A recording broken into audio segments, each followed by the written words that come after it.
In this segment, we're going to look at three important aspects of image making: process, generation, and iteration. And these are much less about your skills as an image maker or as a designer, and much more about how can you develop some strategies to be productive and generate a lot of material when you're making images. So let's first of all look at process. Process is how you make images, the steps that you take in order to make them. So rather than thinking about image making as a very literal, direct process where you have a clear idea of what the image should be and then you make exactly that image, process-driven image making really lets you experiment along the way, quite often without an idea of what the final outcome is going to be. So for instance, we might have an idea of a process for making this image, which is to cut an apple in half, to put some different colored paint onto that apple, and then make a print using the apple itself as the object that we're printing with. Now we might have a fairly clear idea about what this image might come out like, but we couldn't possibly predict exactly what the image might look like in all its details.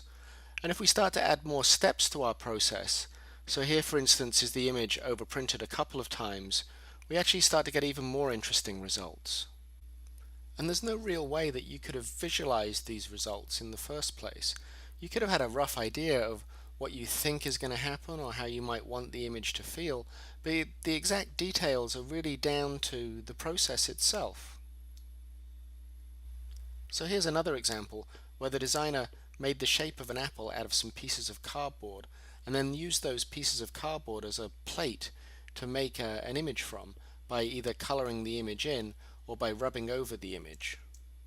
And while the shape of the image might be quite predictable, the haloing and the texture really is less predictable and comes out of the process, it comes out of the making. And you can see that's accentuated even further when you start to have multiples of this image and have them interact together, where suddenly the negative space and the texture is even more accentuated than before. And one thing that's great about process-driven work is that you can use it as a way to make a number of images. You can make the images as the process progresses. So for instance, here's a woodcut where you can see it's an apple core, and then here's a later version of the woodcut where there's even more cut away. And so by making different prints at different times in the process, you start to get a range of images, and then you can go back and look at them and pick which one you really want to use. Iteration is your friend in any kind of image making, and what iteration means is just that you make a lot of variations of the same thing. You don't just make one image and be done.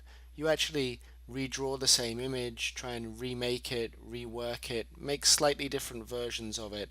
And what this is allowing you to do is to really test drive your images so that you make them and you look at them and you can assess which ones are working and which ones aren't.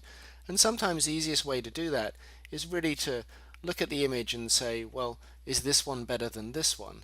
And you have to have two comparative images in order to make that kind of decision. And part of what iteration boils down to is the fact that you don't always get it right first time. So it's useful to have many opportunities at making the same image over and over again. Just think about it like takes in a movie, or recording a song and having to record little pieces of it over and over again. Sometimes you have to do the thing 2 or 3 times in order to get it just right. One of the great things about iterative image making is that every time you make that image, you're actually practicing and you're really increasing your image making skills. So it's a really good way of mastering a certain technique because you're forcing yourself to really participate in that technique over and over again. The third aspect of image making that we're going to look at briefly is generation. What we mean by this is just making as many objects as you can, just trying to continually make and to learn from that making as a continual process. So don't get put off if you get stuck or if you're having a hard time with anything. Just move on and try a different technique or a different way of working. Part of this is about acknowledging that there's no single correct way to make this image. We're really looking at you to try and be inventive, try and experiment, and try and gather a really wide, broad range of skills, and then be able to apply those skills later on to a number of different projects.